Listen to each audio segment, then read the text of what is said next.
Welcome back, you guys. So today we have our first ranked doubles battle in Scarlet and Violet, and my opponent's carrying the Satitan, Obama Snow, and I don't know this at this point in the game, but he is carrying also the Tatsugiri and the Dedanzo. I'm carrying currently my own Obama Snow, which of course we're both more than likely going to be Aurora Veil, considering Snow has given ice types such an amazing buff. It's essentially given ice types what rock types have, but in their physical defense. So rock types in Sandstorm get a special defense boost, and now ice types in Snow get a physical defense boost. So Obama Snow has become much more viable, even though they have that 4 times weakness now, with the Terra being something that just throws a curveball on anything. You don't know who's going to Terra into what, and you just don't expect these things. So anyway, we're both going to get our Aurora Veils up, so I'm going to go ahead and get the burn off on this Satitan, since we see that it's not Slush Rush, and also considering Satitan already has a massive attack stat, since this is Sheer Force is even more terrifying. But getting that burn off is going to be nice, especially since we have the Aurora Veil. The Satitan is not going to be doing as much damage as it would normally. So at this point, I'm just trying to get chip damage off. So I brought in the Volcarona and Gardevoir in the back here. So I decided to go with the Hex here on the Satitan and got a crit, actually. So that was amazing. I got that major threat for the team out of the way. Burn, it's in range for Burn to kill, and even a Shadow Sneak will take it out. So I figured, okay, the Obama Snow is not doing much to the Obama Snow. I think it's safe now to go for Shadow Sneak here and take out the Satitan and come into my Volcarona, so I can get some free setups. You know, one thing I have to say about this game is I completely love the new battle mechanic. I don't care what anyone says. I know that a lot of the VGC players or, hyper competitive players say that terrestrializing is just too unbalanced because it's just too unpredictable. But I think that's the fun of it. I think that it makes any Pokemon viable. I feel like I can do so much with a Vivian, and that's a mon that you probably would never see out in the meta. But I really do enjoy the terrestrialization mechanic. It's really fun. It allows me to use so many different monsters in so many different ways, and Terra Blast being an overpowered hidden power, essentially, it just makes for such an amazing battle experience.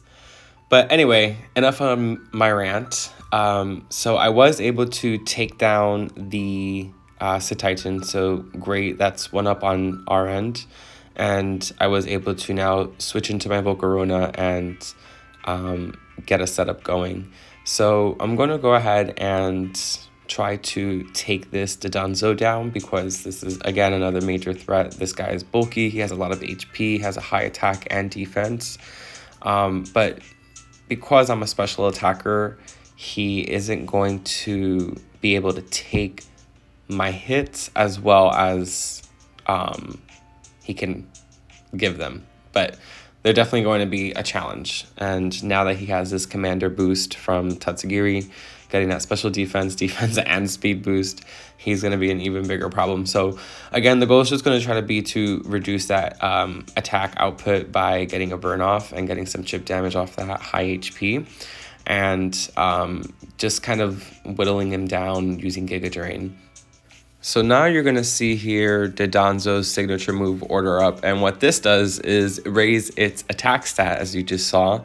So in addition to the defense boosts and the speed boost, he gets an attack boost. So this burn is essential, and this Dedanzo is essentially just going to continue spamming the Order Up to try to get his attack stat back up as high as it possibly can go now that he's burned. And my goal is, again, just to continue whittling this thing down using Giga Drain and hopefully getting it in range. With Dedanzo's ability and Tatsugiri and how they work, as you see, Tatsugiri's essentially in his mouth and he can't play. So it's 2 mons against 1. So even though he's getting all these crazy stat boosts, it still makes it pretty easy to deal with, especially when you still have a full team of 4.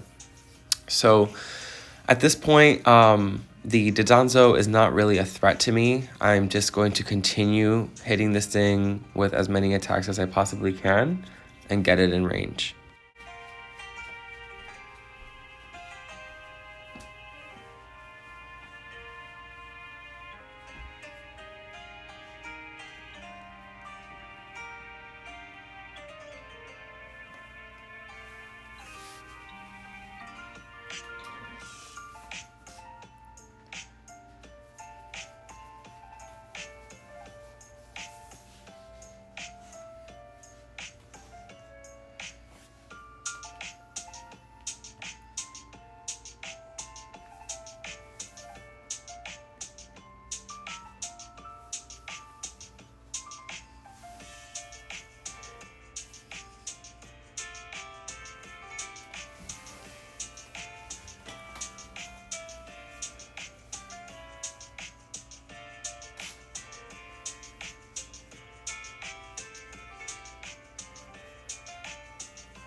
And there you have it, boys. We finally took down that Dodonzo. I figured I would just spare you the headache and hassle and just let you listen to some Glitch City. She has some dope music. Check her out. But anyway, finally getting rid of that Dodonzo. All we have to do now is just get rid of this Tatsugiri, which is going to be easy as pie, and get rid of this Abomasnow as well. It will be a piece of cake with this Volcarona here. Volcarona came in clutch, as you saw. She was taking some major hits from that Dodonzo. Pretty tanky mon.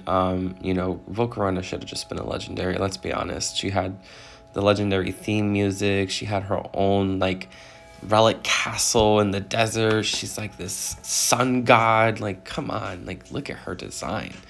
Anyway, so the Abomasnow, of course, being 4 times weak to fire, gets hit and one-shotted. Life Orb is going to take me out here.